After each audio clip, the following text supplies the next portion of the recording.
आज ओढ़न षष्ठी का जो दिवस है तो जगन्नाथपुरी में ये विशेष रूप से मनाया जाता है। और आज के दिन भगवान जगन्नाथ सुभद्रा बलदेव को गर्म वस्त्र धारण कराए जाते हैं और ये उत्सव इतना बड़ा होता है, बहुत विशाल तरीके से मनाया जाता है।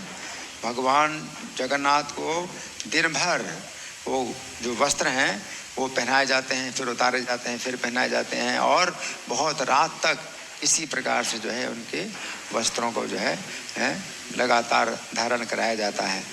तो इस दिन विशेष घटना हुई थी।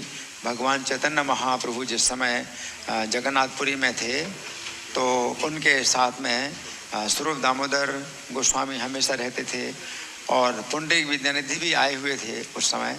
तो पुंडरीक विद्यानिधि और स्वरूप दामोदर के बीच में बहुत विशेष प्रीति संबंध था।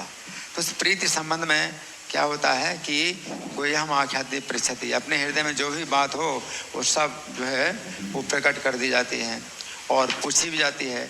तो स्वरूप दामोदर और पुंडरीक विद्यानिधि दोनों आपस में विशेष जो है चर्चा करने लगे। तो आज के दिन ओढ़न षष्ठी के दिन भगवान चैतन्य गए जगन्नाथ जी का दर्शन करने और उनके साथ में स्वरूप दामोदर भी थे और पुंडरीक विद्यानिधि भी थे।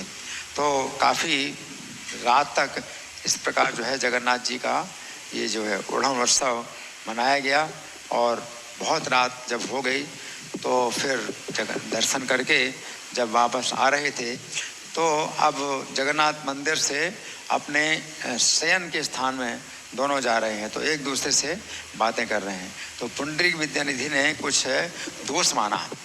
उन्होंने ये विचार किया कि आज के दिन जगन्नाथ जी को जो वस्त्र धारण कराए जाते हैं ये माण के वस्त्र धारण कराए जाते हैं। तो माण का वस्त्र है तो तब तक नहीं पहनना चाहिए जब तक ये अच्छी प्रकार से धोया ना जाए। तो वो नए वस्त्र हैं, बिना धोए ये उनको जगन्नाथ जी को पहनाए जाते हैं, तो ये अशुद्ध है।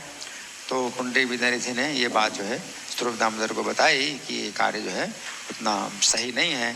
तो स्वरूप दामोदर किसी प्रकार से उनके पक्ष में जो इस उत्सव जो मनाया जाता है इसके पक्ष में बोले कि देखो ऐसा है कि वो माण के वस्त्र हालांकि अशुद्ध होते हैं, भगवान को नहीं पहनाया जाना चाहिए, परंतु इस स्थान में वो दोष नहीं माना जाता। स्वरूप दामोदर ने कुछ इस पक्ष में बोला। तो पुंडरीक विद्यानिधि बोले कि ठीक है, जगन्नाथ जी अगर माण के वस्त्र धारण करते हैं तो ठीक है धारण करें, लेकिन जो राजा है वो भी माण का वस्त्र पहने पगड़ी धारण किए हुए हैं और जो दूसरे जो पुजारी पंडे हैं वो भी माण के वस्त्र धारण किए हैं, तो क्या सभी लोग ब्रह्म बन गए? तो इस प्रकार से स्वरूप दामोदर ने कुछ प्रकार से उनको रोकने की कोशिश की, पुंडरीक विद्यानिधि निंदा करते रहे।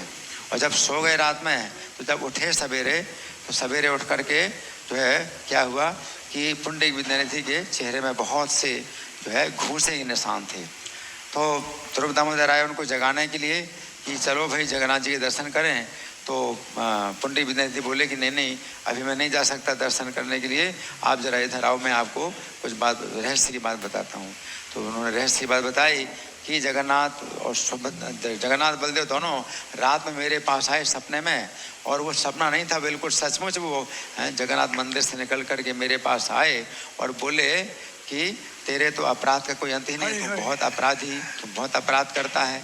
और जगन्नाथ जो है अपने हाथ से घूसे मारे मेरे एक गाल में, दूसरे गाल में बलदेव तो लगातार वो घूसे मारते रहे और मेरे पूरे गाल में जो है वो घूसे उनकी अंगूठी के निशान भी बन गए और देखो कितना मतलब पूरा मुँह सूजा हुआ है। तो स्वरूप दामोदर जो है हंसने लगे और बोले तो बहुत मतलब बड़ी बात है कि जगन्नाथ जी ने दंड दे करके आपका जो है बहुत बड़ा अपराध दूर कर दिया, और ऐसी जो कृपा है उन्होंने तो प्रद्युम्न के ऊपर भी नहीं की, अपने पुत्र के ऊपर भी नहीं की, रुक्मिणी जो उनकी रानी है उनके ऊपर भी ऐसी कृपा नहीं की, तुम्हारे ऊपर बहुत बड़ी कृपा हुई है। तो इस प्रकार से स्वरूप दामोदर फिर बोले कि मैं जगन्नाथ जी का दर्शन करने नहीं जा सकता जब तक कि मेरी सूजन ठीक ना हो।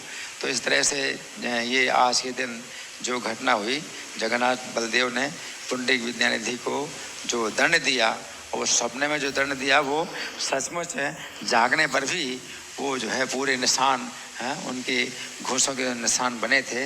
तो ये एक विशेष घटना है और पुंडरीक विद्यानिधि के ऊपर जगन्नाथ जी की ये विशेष कृपा है कि कोई अगर अपराध उनसे हुआ तो तुरंत ही दंड दे दिया। नहीं तो भगवान दंड नहीं देते बल्कि त्याग देते हैं, अपने भक्त का त्याग कर देते हैं और फिर उसको जो है दंड मिलता है, तो यमराज के द्वारा दंड मिलता है। भगवान जो है यम दंड से बचाने के लिए स्वयं अगर दंड दें अपने हाथ से तो बहुत बड़ी बात है। श्री षष्ठी महामहोत्सव की हरि बोल।